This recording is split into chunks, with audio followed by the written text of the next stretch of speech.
श्री शिवाय नमस्तुभ्यम। हर हर महादेव। राधे राधे एवरीवन। पशुपतिनाथ की पूजा हमें किस प्रकार से करनी होती है, बहुत ही सरल पूजा विधि बताऊंगी। सुबह की पूजा कैसे करनी है, शाम की पूजा कैसे करनी है, व्रत कैसे खोलना है, व्रत के क्या क्या नियम हैं, संपूर्ण जानकारी इस वीडियो में आपको बताऊंगी। प्लीज़ आप वीडियो को पूरा देखें। फ्रेंड्स, पशुपतिनाथ व्रत सोमवार के दिन किए जाते हैं, तो सोमवार के दिन सुबह सुबह स्नान आदि कर लें।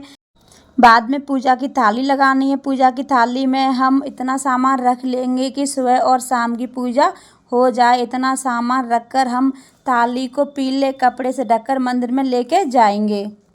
पशुपतिनाथ व्रत का पूजन मंदिर में किया जाता है। पहले व्रत के दिन आप जिस मंदिर में पूजा करेंगे, आगे भी व्रत में आपको उसी मंदिर में पूजा करना है। मंदिर चेंज नहीं किया जाता है। तो आपके पास भगवान शिव का मंदिर हो, आप वहाँ पूजन कर लें, क्योंकि पशुपतिनाथ भगवान शिव का ही स्वरूप है। मैं मंदिर में आ गई हूँ। पहले हमें मंदिर की अच्छे से साफ़ सफाई कर लेंगे। शिवलिंग के आसपास अच्छे से साफ़ सफाई कर लेंगे, फिर हम जल चढ़ाएंगे। सबसे पहले हमें भगवान भोलेनाथ का अभिषेक जल से करना है। उसके बाद हमें पंचामृत से अभिषेक करना है। अगर आप पंचामृत बना लिया है तो आप पंचामृत से अभिषेक कर लें, नहीं तो आप कच्चे दूध से भी अभिषेक कर सकते हैं। एक बात का विशेष ध्यान रखना है कि पहले व्रत में जैसे आप पूजा कर रहे हैं, वैसे ही सभी व्रतों में पूजा करनी है। यहाँ पर मैंने पंचामृत चढ़ा दिया है। फिर से जल से अभिषेक करेंगे। आप जिस मंदिर में पूजा कर रहे हैं और वहाँ पर शिव परिवार विराजमान है, तो आप संपूर्ण शिव परिवार का साथ ही पूजन कर लेंगे। जल चढ़ा देंगे, थोड़ा थोड़ा पंचामृत चढ़ा देंगे। अगर मंदिर में शिव परिवार नहीं है तो कोई बात नहीं है, आप केवल शिवलिंग का पूजन कर सकते हैं, क्योंकि शिवलिंग में भी संपूर्ण शिव परिवार विद्यमान होता है। मैंने भगवान भोलेनाथ पर जल चढ़ा दिया है, शिव परिवार पर जल चढ़ा दिया है। उसके बाद हम सबसे पहले वस्त्र स्वरूप मोली समर्पित करेंगे, साथ में ही जनेऊ समर्पित करेंगे। अगर जनेऊ नहीं है तो कोई बात नहीं है, आप सिर्फ कलावा भी समर्पित कर सकते हैं।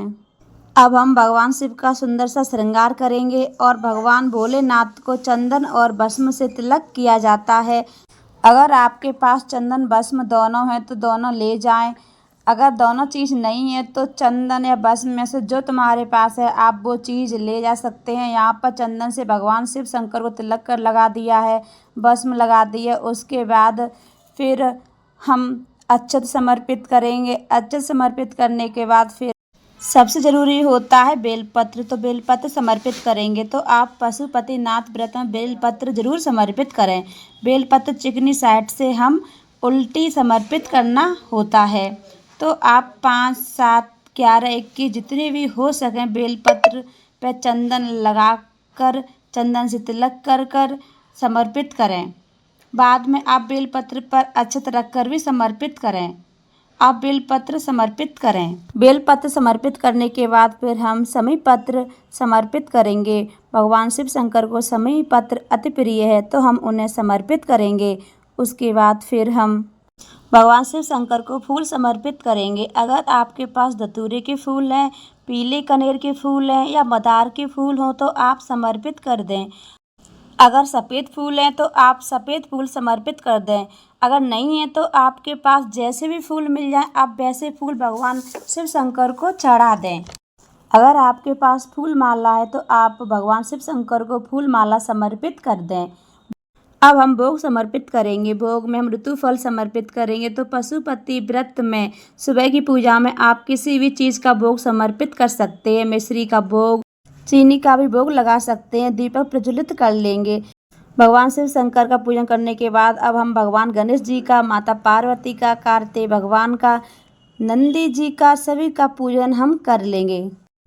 कार्तिक भगवान, गणेश भगवान, नंदी को हम चंदन से तिलक कर देंगे। लक्ष्मी माता को हम कुमकुम से तिलक कर देंगे। सभी को हम पुष्प समर्पित कर देंगे। माता पार्वती को हम गुलाब का लाल रंग फूल समर्पित कर देंगे। गणेश भगवान को हम दुर्वा समर्पित कर देंगे। वस्त्र स्वरूप भगवान कार्तिकेय को नंदी। इसके बाद हम सभी को भोग समर्पित कर देंगे। अच्छे समर्पित कर देंगे। इसी तरह से सभी शिव परिवार का हम पूजन कर लेंगे। जितनी भी देर पूजन करें आप मन में ओम नमः शिवाय या श्री शिवाय नमस्तुभ्यं का जाप करें। इसके बाद फिर हम बहुत ही प्रेम पूर्वक आरती कर लेंगे धूप दीप दिखाकर। फिर हम पशुपतिनाथ भगवान जी से प्रार्थना करेंगे, हे भगवान, इस मनोकामना की पूर्ति के लिए आपका व्रत कर रही हूँ। मेरे व्रत के संकल्प को पूर्ण करने में मेरी सहायता करें और मेरी मनोकामना को पूर्ण करें। इसके बाद फिर हम दक्षिणा समर्पित करेंगे। तो इस तरह से सुबह की पूजा पूर्ण हो जाएगी। घर आने के बाद थाली को ढककर रख देंगे, क्योंकि इसी थाली में हमें शाम की भी पूजा करनी है। अब शाम के समय प्रसाद के लिए हलवा हम बना लेंगे। आप कोई भी मीठी चीज़ बना सकते हैं, हम तो हलवा बना लेते हैं। और उतना ही हलवा बनाना है जितने 3 भाग में हमें चढ़ाना है। तो देखिए जितना भी हलवा बनाया जाए शाम को हम पूजा में ले जाएंगे। तो देखिए जिस मंदिर में आप पशुपति व्रत पूजन कर रहे हैं उस मंदिर में शाम के समय जल चढ़ाने देते हैं, साथ में पंचामृत चढ़ाने देते हैं। तो आप जल चढ़ाकर तिलक करके पूजन करें। अगर शाम के समय जल नहीं चढ़ाने देते हैं तो कोई बात नहीं है, तो आप पूजा आरती कर सकते हैं। तो यहाँ पर हम शाम के समय घी के 6 दिए लेके आएंगे, 5 दिए जला देंगे और 1 दिया वापस लेके जाना है। तो हम चावल का या फूल का आसन देते हुए भगवान भोलेनाथ के सामने दिए रख देंगे। 1 दिए को मैंने थोड़ा दूर रख दिया है, क्योंकि वह दिया हमें जलाना नहीं है। यहाँ मैं 5 दिए जला दूंगी और 6ठा दिया घर वापस लेके जाना है। देखिए माचिस आप घर से लेकर आएँ, क्योंकि पशुपति व्रत में हम अपने घर की चीज़ों का प्रयोग करते हैं, किसी दूसरे की चीज़ नहीं लेते हैं। अब देखिए 3 दोने मैं घर से ही लेकर आऊँगी और जो भी प्रसाद लेकर आए हैं तो प्रसाद के 3 भाग कर लेंगे। 2 भाग हम मंदिर में चढ़ा देंगे, उसके बाद हम 1 भाग घर पे वापस लेके जाना है। हम भगवान पशुपतिनाथ जी से प्रार्थना करेंगे, हे भगवान, मैं इस मनोकामना की पूर्ति के लिए आपका व्रत कर रही हूँ। मेरे व्रत के संकल्प को पूरा करें, मेरी सहायता करें और पूजा में रही कमियों के लिए मुझे क्षमा करें। बहुत ही प्रेम पूर्वक आरती कर लेंगे। आरती करने के बाद फिर हम परिक्रमा करनी है। 1.5 परिक्रमा कर लेंगे, पूरी परिक्रमा नहीं होती है, सिर्फ जल हारी तक परिक्रमा होती है और फिर वहीं से वापस आ जाते हैं। तो इस तरीके से हम भगवान शिव की परिक्रमा कर लेंगे। इस तरह से शाम की पूजा पूर्ण हो जाएगी। देखिए फ्रेंड्स, जो हमने प्रसाद चढ़ाया है 3 भाग हमने किए हैं, उनमें से 1 भाग हम घर लेके आएंगे, साथ में 1 दीपक थाली में वापस रख लेंगे। इस घर आने के बाद जब हम घर में घुसेंगे तब हमें अपने राइट हैंड की तरफ हमें दिया जलाना होता है। सबसे पहले हम चावल का आसन देते हुए दीपक को रख देंगे। इसके बाद जो हम हलवा मंदिर से वापस लेके आए थे, सबसे पहले हमें वो खाना है। पहले ये प्रसाद खाना है हलवा का, उसके बाद फिर हमें खाना खाना है। किसी के यहाँ पर नमक का खाना खाया जाता है तो किसी के यहाँ पर मीठा खाना खाया जाता है। तो आप अपने स्वास्थ्य के अनुसार मीठे का भी व्रत कर सकते हैं या नमक का भी व्रत कर सकते हैं। 1 टाइम इसमें खाना खाया जाता है।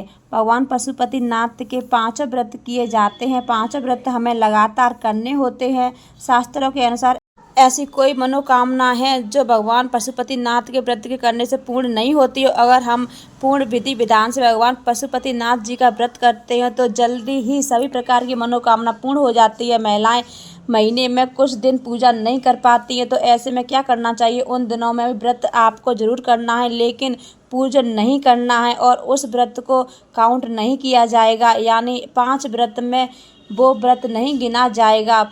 पूर्ण विधि विधान से जो व्रत हमने किए हैं वो ही 5 व्रत किए जाएंगे। 5वें दिन हमें उद्यापन करना है। भगवान पशुपतिनाथ व्रत करने से सभी मनोकामनाएं पूर्ण होती हैं। तो फ्रेंड्स, आज के वीडियो में मैंने बहुत ही सरल व्रत पूजा विधि बताई है। अगर यह पूजा विधि आपको पसंद आई हो, आपके लिए थोड़ी भी यूज़फुल रही हो, तो प्लीज़ वीडियो को लाइक कर देना, सब्सक्राइब कर देना। भगवान पशुपतिनाथ की कृपा आप सभी पे हमेशा बनी रहे, इसी कामना के साथ फिर मिलूंगी। जब तक के लिए हर हर महादेव, श्री शिवाय नमस्तुभ्यम, राधे राधे।